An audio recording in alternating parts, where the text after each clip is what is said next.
गौरी शंकर भगवान की जय। बोलो अहोई माता की जय। हर वर्ष कार्तिक मास के कृष्ण पक्ष की अष्टमी तिथि को अहोई अष्टमी का व्रत किया जाता है। इस दिन माता पार्वती की ही अहोई रूप में पूजा करने का विधान है। अहोई अष्टमी पर महिलाएं संतान की दीर्घायु और सुखी जीवन के लिए निर्जला व्रत करती हैं। इस दिन संतान प्राप्ति की इच्छा रखने वाले पति पत्नी भी अहोई अष्टमी का व्रत करते हैं। अहोई माता की पूजा के समय अहोई अष्टमी की कथा अवश्य सुननी चाहिए। मान्यता है कि अहोई अष्टमी का व्रत करने से और कथा सुनने से व्रत का पूर्ण फल मिलता है। आइए सुनते हैं अहोई अष्टमी की व्रत कथा। अहोई अष्टमी की कथा सुनने से पहले अपने हाथ में 7 प्रकार के अनाज ले ले। अगर यह संभव नहीं है तो थोड़े से अक्षत यानी चावल ले ले।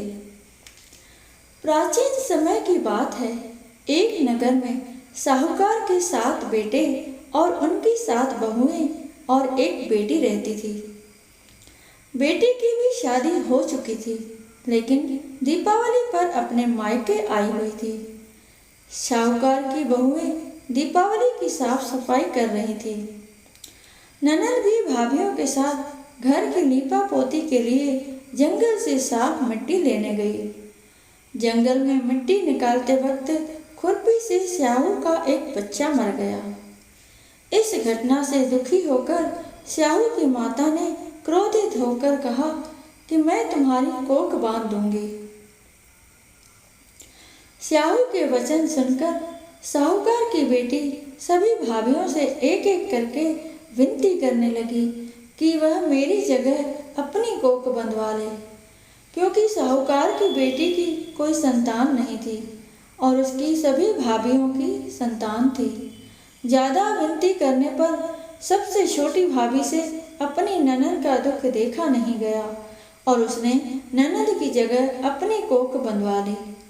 इसके बाद छोटी भाभी के बच्चे होते हैं तो वे सभी 7 दिन बाद मर जाते हैं।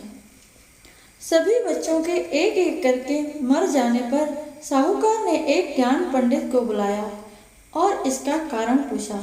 तब पंडित जी ने कहा कि उनको सुरही गाय की सेवा करनी चाहिए।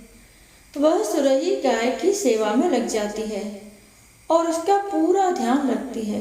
इसे देखकर सुरही गाय छोटी बहू से पूछती है, आखिर तू किस कारण से मेरी इतनी सेवा कर रही है और तू मुझसे क्या चाहती है? जो कुछ तेरी इच्छा है वह मुझसे मांग ले। साहूकार की बहू ने कहा कि स्याहू माता ने मेरी कोख बांध दी है, जिससे मेरे सभी बच्चे मर गए। यदि आप मेरी कोख खुलवा दें तो मैं आपका बहुत उपकार मानूंगी। सुरही गाय छोटी बहू की बात मान लेती है और उसे लेकर वह 7 समुद्र पार स्याहू माता के पास लेकर चली जाती है।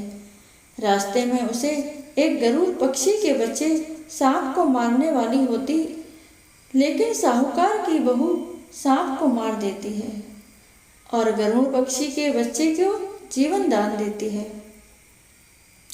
इससे प्रसन्न होकर गरुड़ पक्षी की माँ उनको सुरही समेत स्याहू के पास पहुंचा देती है। वहां पहुंचकर छोटी बहू स्याहू की भी सेवा करने लग जाती है। उसकी सेवा से प्रसन्न होकर स्याहू उसको 7 पुत्र और 7 बहू का आशीर्वाद देती है। स्याहू कहती है कि तूने मेरी काफी सेवा कर ली है, अब तू घर जा और माता अहोई का उद्यापन कर। पूजा में 7 अहोई बनाकर 7 कढ़ाई देना।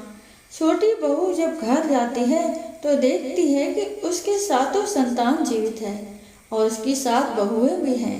यह सब देखकर खुश हो जाती है और उसने 7 अहोई बनाकर 7 कढ़ाई देकर माता अहोई का धूमधाम से उद्यापन किया। अहोई अष्टमी कथा सुनने के बाद अक्षत माता को चढ़ा दें या फिर 7 अनाज गाय को खिला दें। फिर कहें कि हे अहोई माता, जिस प्रकार आपने साहूकार की छोटी बहू को आशीर्वाद दिया, उसी तरह हमारे भी संतान की रक्षा करना और उसे सुख समृद्धि का आशीर्वाद देना। साथ ही जिस तरह छोटी बहू की कोख खोल दी, उसी तरह सभी नारियों की इच्छा पूरी करना। अहोई माता की जय।